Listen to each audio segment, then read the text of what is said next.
कि मुहर्रम के महीने में अमूमन जो हैं वो सुन्नी और शिया भाइयों के दरमियान जो डिबेट्स होती हैं, डिस्कशंस होती हैं, तो वो जो हैं अहले सुन्नत हैं वो अहले तशी भाइयों को राफ़ज़ी कह रहे होते हैं, और जो अहले तशय्यो हैं वो अहले सुन्नत में उनको नाज़बी, ख़ारजी, यज़ीदी कहते हैं। तो ये जो इस्तिलाह हैं ये आपस के टसल में ही डिवाइस हो गई हैं, या ये वाक़ियतन कोई पीछे से इसका देखिए इस्तिलाह तो अपनी असल में मौजूद है, लेकिन उसकी इम्प्लीमेंटेशन जो है ना वो गलत हो रही होती है।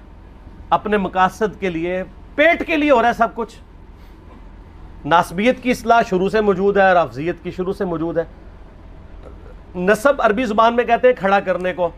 नासबी वो लोग हैं जो सैयदना अली के मुखालिफिन थे, टॉप ऑफ द लिस्ट उसमें खवारिज थे, जो बुग्ज़ रखने वाले थे, या अहले सिफ़ीन। अहले जमल को मैं नहीं कहता क्योंकि अहले जमल तो बैकफुट पे चले गए थे।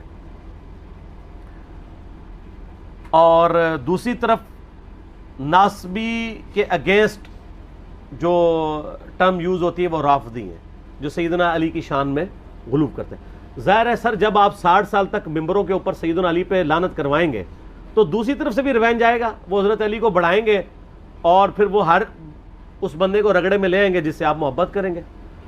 जैसा कि गुलाम अहमद कादियानी दज्जाल करता था, जिससे उसकी लड़ाई होती थी ना, उसके बुजुर्ग को गालियां देता था, चाहे वो उसका अपना बुजुर्ग भी हो।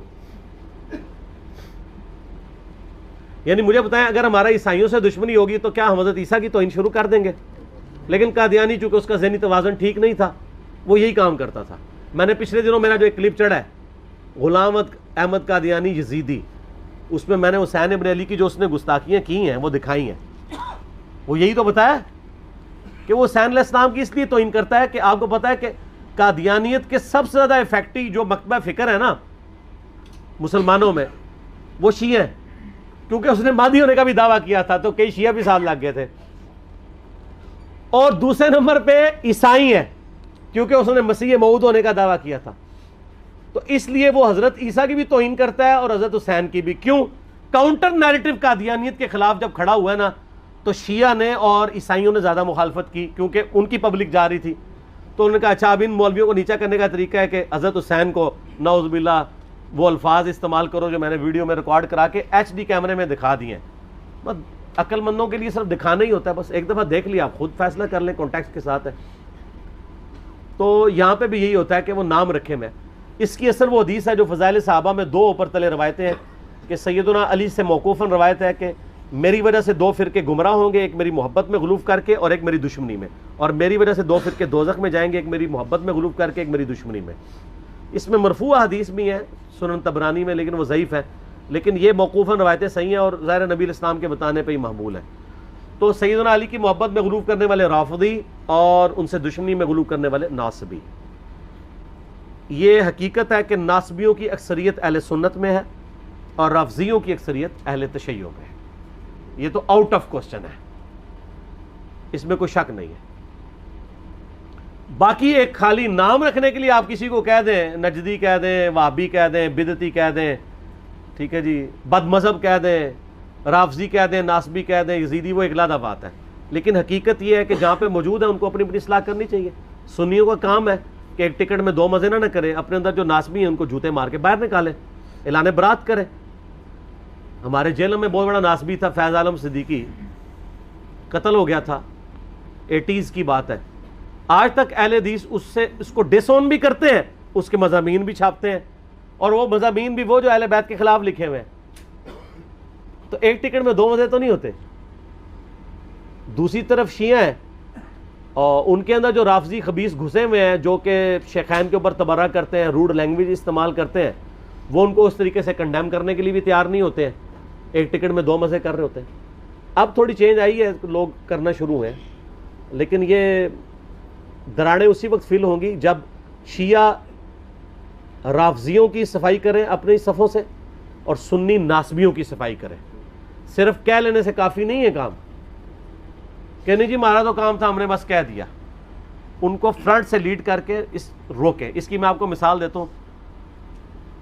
2006 की बात है ऑलमोस्ट। मैं एक दफ़ा गोल्डे गया, उस वक्त मैं भी बरेलवी था, लेकिन मैं कई चीज़ों के ख़िलाफ़ था। शुरू से ही थोड़ा बहुत ज़हन खुलना शुरू हो गया था।